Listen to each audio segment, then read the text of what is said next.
함께 말씀 보겠습니다. 요한복음 3장 13절부터 16절까지 말씀입니다. 요한복음 3장 13절부터 16절까지 말씀 우리 교독하겠습니다. 신약성경 요한복음 3장입니다. 13절부터 16절 말씀 교독하겠습니다. 제가 먼저 13절 말씀 봉독하겠습니다. 하늘에서 내려온 자 곧 인자 외에는 하늘에 올라간 자가 없느니라. 이는 그를 믿는 자마다 영생을 얻게 하려 하심이니라.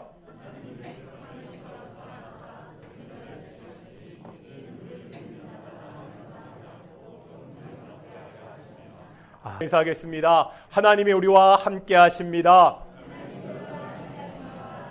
오늘 동익교회 예배도 하나님의 영광의 임재가 있는 귀한 예배가 되기를 축원합니다.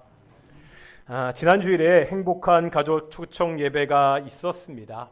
제가 몇 주 전부터 말씀드린 대로 설교 시간에 기독교가 어떠한 종교인지, 복음이 무엇인지에 대한 말씀을 나누었습니다.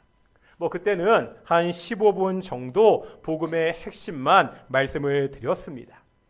이제 오늘부터 몇 주에 걸쳐서 다른 것이 아니라 우리가 들었던 그 복음에 대한 설교를 하려고 합니다. 짧게 핵심만 나누었던 그 복음이 얼마나 풍성한 것인지를 보려고 합니다. 앞으로 복음을 나눈 이 시간을 통해서 우리를 사랑하신 하나님의 사랑과 은혜를 풍성하게 누리는 귀한 시간 되기를 축원합니다. 요즘은요, 인공지능 AI가 대세입니다. 여기저기 안 쓰이는 곳이 없습니다. 저도요, 설교와 강의를 준비할 때 도움을 받고 있습니다. 제가 또 도움을 받는 곳이 있습니다. 영어 공부입니다. 요즘은요, 이 AI가 음성으로 대화가 가능합니다. 그래서 최근에 이 AI로 영어 회화 공부를 조금씩 하고 있습니다. 저도 오랫동안 영어 회화를 안 하다고 하려니까 쉽지가 않더라고요. 그래도요, 듣는 것은 그냥 저냥 되는데 말하는 것은 정말로 어렵습니다. 나중에 영어로 보면 그냥 쉬운 단어들과 굉장히 쉬운 문장입니다. 그런데 이렇게 쉬운 단어와 문장이 말할 때는 입으로 잘 나오지 않습니다. 왜 그렇죠? 이미 머릿속에 한국어 시스템이 확고하게 자리 잡고 있기 때문입니다. 그러니까 영어를 말할 때 그냥 영어식으로 말해야 되는데 먼저 한국말식으로 문장을 만들고 말하니까 어색하고 힘듭니다. 이미 내 안에 가지고 있는 이 한국어 시스템이 새 언어를 받아들이는 것을 어렵게 합니다. 이처럼요, 사람이 기존의 틀을 바꾸는 것은 쉬운 일이 아닙니다. 우리가 오늘 요한복음 3장을 보았는데요, 이 요한복음 3장에서도 이와 비슷한 모습을 보게 됩니다. 물론 영어 공부는 아니고요, 기존에 자신이 가지고 있던 사고의 틀 때문에 새로운 것을 받아들이는 것에 혼란을 느끼는 한 사람을 보게 됩니다. 그 사람이 니고데모라는 사람입니다. 우리가 지난주에 요한복음 3장 16절 말씀을 보았습니다. 오늘은요, 그 3장 16절의 말씀이 어떠한 상황에서 나온 말씀인지 함께 보도록 하겠습니다. 오늘 우리가 나눌 말씀의 주인공이 니고데모라고 말씀드렸습니다. 요한복음 3장 1절에 보면 이 니고데모가 어떠한 사람인지 소개되어 있습니다. 두 가지로 말하는데요. 첫째는 바리새인입니다. 둘째는요, 유대인의 지도자입니다. 먼저 바리새인을 보겠습니다. 바리새인 하면 어떤 이미지가 있죠? 좀 좋지 않은 이미지가 있잖아요. 복음서에 보면 예수님께서 바리새인들의 위선적인 모습을 신랄하게 비난하셨습니다. 하지만 이 바리새인들은 당시 사람들에게 존경받던 종교 지도자였습니다. 두 번째는요, 유대인의 지도자입니다. 우리가 전에 보던 개역 한글 성경에는요, 유대인의 관원이다 이렇게 번역했습니다. 유대인의 관원, 이 말은 이 니고데모가 당시에 있었던 사내들인 공의의 일원이었다는 것을 말합니다. 당시에 보면 사내들인 공회라는 것이 있었습니다. 여기는요, 율법 해석과 규범을 설정하는 종교적 권한을 가지고 있었고요. 경찰권을 사용하는 사법적인 권한도 가지고 있었고요. 중요한 일을 결정하는 정치적인 권한도 가지고 있었습니다. 이 공회의 구성원은 약 70명 정도였습니다. 우리가 이 두 가지 바리새인이었고 유대인의 관원이었다는 이 두 가지를 보면 이 니고데모의 위상을 알 수가 있죠. 요즘 말로 하면은요, 존경받는 종교 지도자면서 동시에 국회의원의 신분과 판사의 신분을 가진 또 경찰권도 가지고 있는 그런 사람이었습니다. 바로 이런 사람이 밤중에 예수님을 찾아옵니다. 우리 한번 2절 볼 텐데요. 2절 말씀 함께 읽겠습니다. 2절입니다. 시작.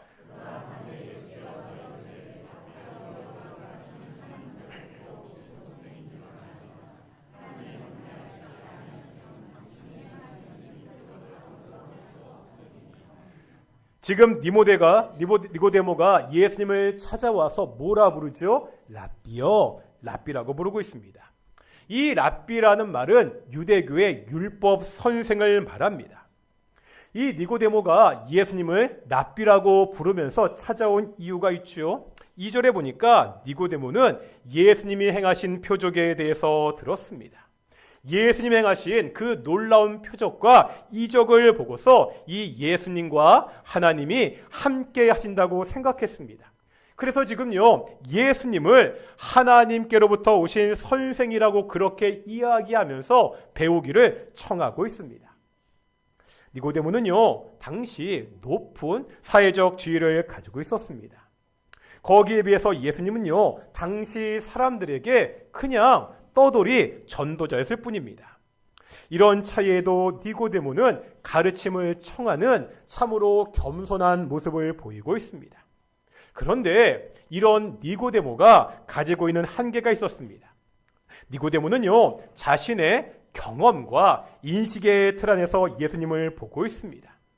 예수님을 하나님이 보내신 훌륭한 율법 선생이라고 생각하고 있습니다. 하지만 그 이상으로는 생각할 수가 없었습니다.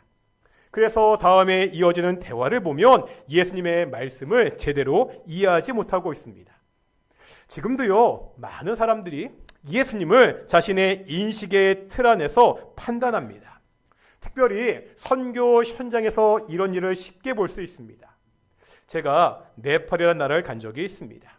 그때 현지 선교사님에게 네팔 선교에 대한 이야기를 들을 기회가 있었습니다. 네팔의 종교가 뭐죠? 네팔은 신두교 국가입니다. 말씀드린 적이 있는데요. 신두교는 대표적인 다신교입니다. 그들이 말하는 신의 수는 약 3억이 넘는다고. 다시 말하면 모든 것을 다 신으로 섬기는 사람들입니다. 이런 상황에서도 선교사님들이 열심히 이 네팔 사람에게 복음을 전합니다. 그래서 드디어 한 사람이요, 예수님을 믿겠다고 고백하고 영접 기도를 합니다. 주일 예배에도 함께 참석합니다. 정말 오랜 시간 기도했던 선교의 열매가 맺혔습니다. 그런데 어느 날 길을 가다 보니까 그 사람이 여전히 신두교 사원에서 절을 하고 있는 거예요. 그 모습을 보고 놀라서 쫓아가서 그 사람에게 묻습니다. 아니, 당신 예수님을 믿기로 하지 않았냐고. 왜 벌써 그 믿음을 버렸냐고. 그러면 그 사람이 어떻게 대답합니까? 나는 예수님을 믿습니다. 예수님을 믿는다고 대답합니다. 다만 신두교의 신도 같이 믿습니다. 이렇게 대답합니다. 이 사람에게 예수님은요, 3억이 넘는 그 신두교 신 중에서 자신에게 조금 더 특별한 존재일 뿐입니다. 그런 사람들에게, 이 네팔 사람들에게 다신교라는 그 체계가 뿌리 박혀 있는 이 사람들에게 예수님을 받아들이도록 만드는 것은 결코 쉽지 않습니다. 그 생각을 깨고 오직 예수님만이 유일한 구주라는 것을 가르치는 것이 결코 쉽지 않다는 그런 말씀을 들은 적이 있습니다. 이것은요, 비단 선교 현장만의 이야기가 아닙니다. 오늘날 세상의 사람들은 예수님을 어떻게 평가하지요? 제가 아주 오래전에 한 TV 연예 프로그램에서 가수 조용필 씨를 집에서 인터뷰한 것을 본 적이 있습니다. 그때 보니까 그 조용필 씨 집 거실 한편에 성경책이 놓여져 있었습니다. 조용필 씨는요, 종교가 불교입니다. 그래서 그것을 알고 리포터가 아니 조용필 씨는 불교 신자로 알고 있는데 왜 저 집에 성경책이 있습니까? 이렇게 물었습니다.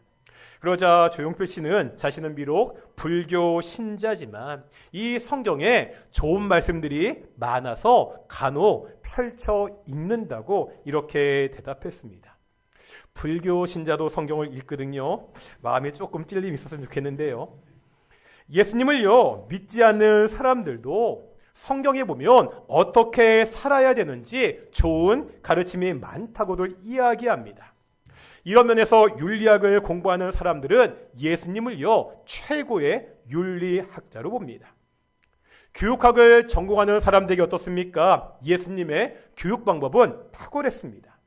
특별히 예수님께서 진리의 말씀을 비유로 설명하시잖아요. 너무나 좋은 교육 방법이었습니다. 그러기에 교육학을 전공하는 사람들에게 예수님은요 탁월한 교사입니다.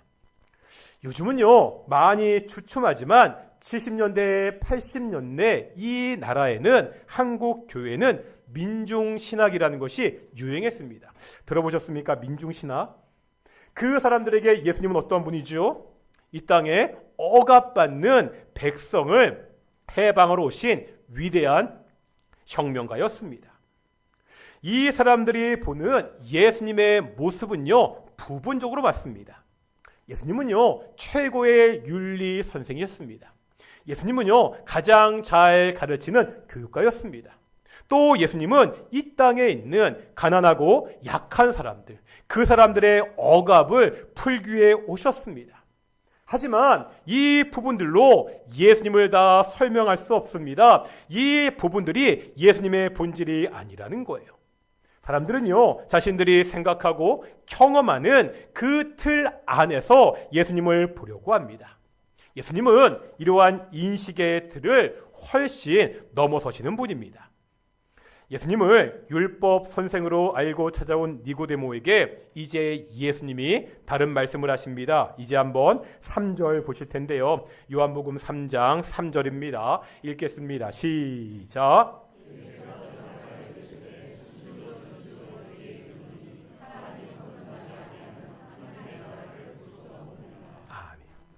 예수님이 지금 무엇에 대해서 말씀하고 있죠? 하나님의 나라. 이 하나님의 나라가 무엇인지 설명하려면 설명이 굉장히 길어집니다. 아주 단순하게 말하면 하나님의 나라는 하나님이 통치하시는 나라입니다. 이 하나님의 나라를 본다는 것은요, 그냥 구경하는 것이 아닙니다. 다시 말하면 하나님의 통치 아래에 들어가는 겁니다.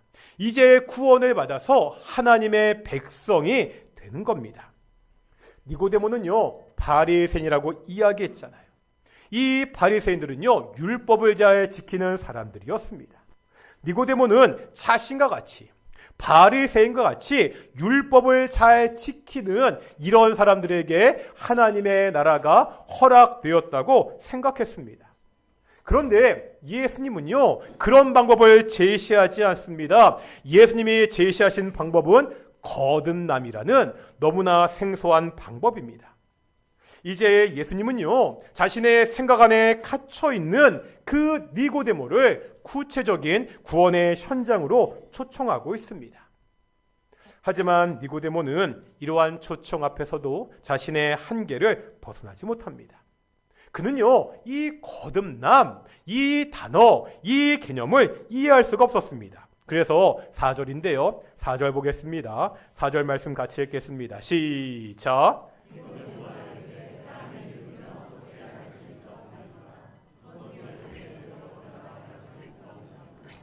많이 들었던 말씀이죠.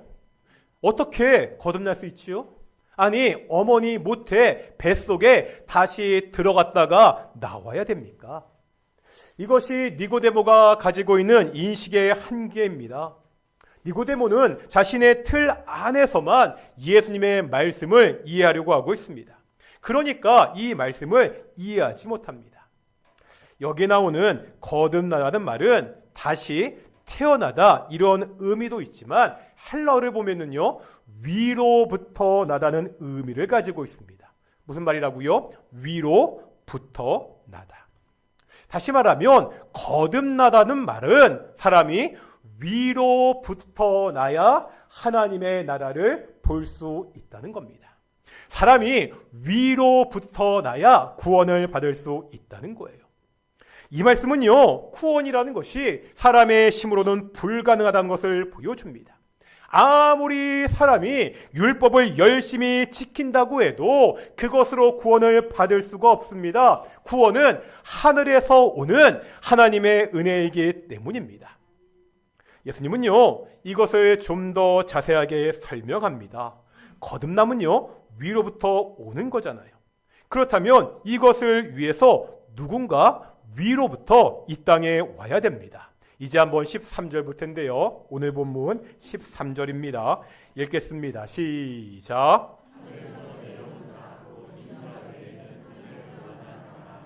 아멘. 여기에 보면 하늘에서 내려온 곳 인자가 있죠. 이분은 예수님을 말합니다. 무슨 말이죠? 예수님은요, 니고데모가 생각하듯이 그냥 탁월한 율법 선생이 아니라는 거예요. 하늘에서 내려오신 하나님의 아들입니다. 이 예수님 외에 하늘에 올라간 자가 없다고 말씀하고 있습니다. 물론 구약 성경에 보면 하늘에 올라갔던 사람들이 있죠. 누가 있죠? 에녹이 나오고 또 누가 있죠? 엘리야도 있습니다. 하지만 예수님과 질적인 차이가 있다는 거예요. 예수님은 본래부터 하늘에 계셨던 분입니다. 이 예수님 외에는 하나님께 나아갈 구원을 받을 만한 다른 방법이 없습니다. 예수님은요, 이것을 구약에 있는 한 사건을 가지고 설명하십니다. 이제 14절입니다. 14절 읽겠습니다. 14절 시작. 아멘. 이 말씀이 어떠한 내용이죠? 민수기 21장에 나오는 사건입니다. 민수기 21장에 보면 이스라엘 백성들이 광야에서 또 하나님께 불평합니다. 하나님이 애굽에서 인도해서 이 광야에서 죽게 한다고 그렇게 원망합니다. 하나님이 이런 백성들을 심판하시죠. 그 심판의 방법이 뭐였죠? 불뱀을 보내는 것입니다. 불뱀이 백성들을 물게 합니다. 이것이 굉장히 독한 뱀이어서 이 뱀에 물린 사람들이 죽어갑니다. 그제서야 백성들이 하나님께 회개하잖아요. 하나님이 이 회개를 보시고 죽어가는 사람들을 살릴 수 있는 방법을 모세에게 말씀하시는데 그게 뭐라는 거예요? 놋뱀입니다. 놋으로 뱀의 형상을 만들어서 장대 위에 높게 달게 합니다. 그 장대에 달린 뱀을 본 사람들, 놋뱀을 본 사람들은 살 수가 있었습니다. 지금 예수님은요, 구약에 나오는 이 놋뱀 사건을 말씀하시면서 뭐라 말씀하세요? 인자도 들려야 된다. 다시 말하면 예수님도 들려야 된다는 거예요. 예수님이 들린다는 것 어떤 의미가 있죠? 무엇보다 예수님의 십자가 사건입니다. 예수님이 십자가에 달려서 들려 올라가시잖아요. 우리의 죄를 대신해서 십자가에 달려서 돌아가십니다. 그런데 이걸로 끝이 아니시죠. 이렇게 죽었던 예수님이 3일 만에 부활하셔서 하늘로 승천하십니다. 이 땅에 오신 하나님의 아들이 다시 하나님의 영광으로 들려 올라가십니다.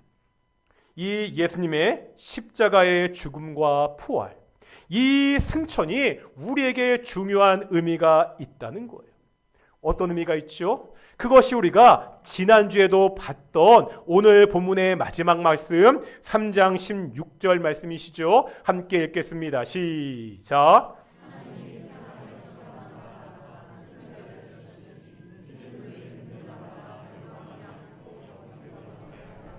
아멘. 불뱀에 물린 사람들은 죽어갔습니다. 이 죽어가는 사람들 중에서 장대에 달린 놋뱀을 바라본 사람은 살았다는 거예요. 마찬가지입니다. 죄의 삭은 뭐라고요? 죄의 삭은 사망입니다. 그런데 이 죽음은 그냥 육체적 죽음에서 끝나지 않습니다. 한 번 죽는 것은 사람에게 정해진 것인데 그 다음에는 심판이 있다고 말씀하고 있습니다. 우리의 죽음은요, 육체적 죽음으로 끝나는 것이 아니라 영원한 하나님의 심판이 기다리고 있습니다. 이 영원한 하나님의 심판에서 생명을 얻는 사람들이 있다는 거예요. 어떤 사람들이요? 광야에서 놋뱀을 바라 보았듯이 우리들을 대신해서 십자가에 달려 죽으시고 부활하시고 승천하신 그 예수님을 믿는 사람, 이 사람들이 멸망하지 않고 영생을 얻는다고 성경은 말씀하고 있습니다. 니고데모는 밤중에 예수님을 찾아왔습니다. 이 니고데모에게 예수님은요, 거듭난 사람이 하나님 나라를 볼 수 있다고 말씀합니다. 사람이 어떻게 거듭나서 하나님 나라에 들어갈 수 있습니까? 사람으로는 할 수가 없다는 거예요. 하늘로부터 와야 됩니다. 하늘에서 오신 하나님의 아들, 그 독생자 예수님을 믿어야 됩니다. 이것이 구원받을 유일한 방법입니다. 참 단순한 논리잖아요. 예수님을 믿으면 멸망하지 않고 구원을 받는다. 니고데모는 학자입니다. 교양 있는 지식인입니다. 만약에 우리가 이런 사람을 만나면 어떻게 복음을 설명하겠습니까? 왠지 무언가 어렵고 교양 있는 말로 설명해야 될 것 같습니다.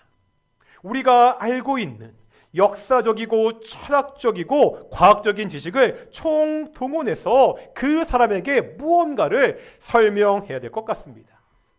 하지만 성경이 우리에게 제시하시는 구원의 방법은 복잡하지 않습니다. 너무나 간단하다는 거예요. 뭐지요? 높이 들린 십자가에 달린 예수님을 믿는 것입니다. 너무 단순합니다. 단순해서 믿기가 힘들다는 거예요. 지금요, 사람들이 불뱀에 물려 죽어가고 있습니다. 그러면 빨리 치료해야 되잖아요. 우선 독이 있는 피가 심장 쪽으로 가지 못하도록 옷을 찢어서 그 물린 부위를 묶어야 됩니다. 그 다음에 칼로 찢어서요, 그 물린 부위에 피를 다 버리고 소독약이 없으면 독한 술이라도 부어서 그것을 소독해야 됩니다. 이런 장면 영화나 드라마에서 많이 보셨잖아요. 이렇게 응급처치하고 병원으로 보내야 됩니다. 그런데 그런 응급조치가 전혀 없습니다. 그냥 장대에 달린 놋뱀을 쳐다보면 살 것이라고 그렇게 말씀하고 있습니다. 믿기가 어렵습니다. 세상은 악합니다. 이 악한 세상에서 그래도 선하게 살려고 노력합니다. 나의 악한 모성을 누르기 위해서 금식을 하기도 합니다. 매일같이 명상을 통해서 내 영혼을 맑게 유지하려고 애쓰고 있습니다. 바쁜 세상이지만 그래도 내 시간을 쪼개서 남을 위한 봉사를 합니다. 이 정도는 해야 그래도 영원한 생명을 약속받을 수 있지 않습니까? 십자가에 달린 예수님만 믿으면 구원을 받는다는 이 말이 믿기가 어렵습니다. 그래서 바울은 말하죠. 고린도전서 1장 23절입니다. 1장 23절 같이 읽겠습니다. 시작.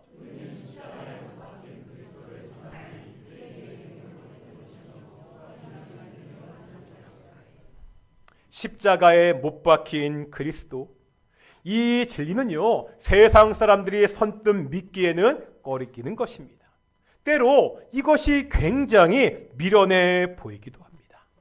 하지만 이 단순한 진리가, 이 미련해 보이는 진리가 수많은 사람들의 인생을 바꾸어 놓았습니다. 바울은요, 잘나가는 집안의 유능한 젊은이였습니다. 그는 자신이 꿈꾸는 삶을 살 수 있는 충분한 능력을 가지고 있었습니다. 하지만 이 바울이 독생자 예수님을 만났을 때 모든 것이 변했습니다. 자신이 가지고 있던 그 모든 것들을 배설물과 같이 여기고 평생을 복음 전도자의 삶을 살았습니다. 오늘 본문에 나오는 니고데모는요, 많은 지식을 가지고 있는 사람이었습니다. 자신만의 인식의 틀이 이미 확고한 사람이었습니다. 지금 이러한 사람에게 예수님이 도전하고 있습니다. 오직 예수님만이 구원의 길이다. 오직 나를 믿어야 하나님의 나라를 볼 수가 있다. 자신의 인식의 틀에서 도저히 받아들이기가 쉽는 진리의 말씀을 예수님이 지금 던지고 있습니다. 이제 이 문제를 가지고 우리의 모습을 돌아보겠습니다. 이 구원을 받아들이는데 우리가 가지고 있는 문제는 무엇입니까? 사실요, 제가 오늘 드린 말씀 중에서 모르는 이야기가 없잖아요. 어릴 때부터 항상 교회에서 듣던 이야기 아닙니까? 예수님만이 구원의 길이다. 우리 주일학교 아이들, 아동부 아이들에게 물어봐도 쉽게 대답할 수 있습니다. 그런데 내가 아는 이 사실이 얼마나 엄청난 진리인 것을 알지 못합니다.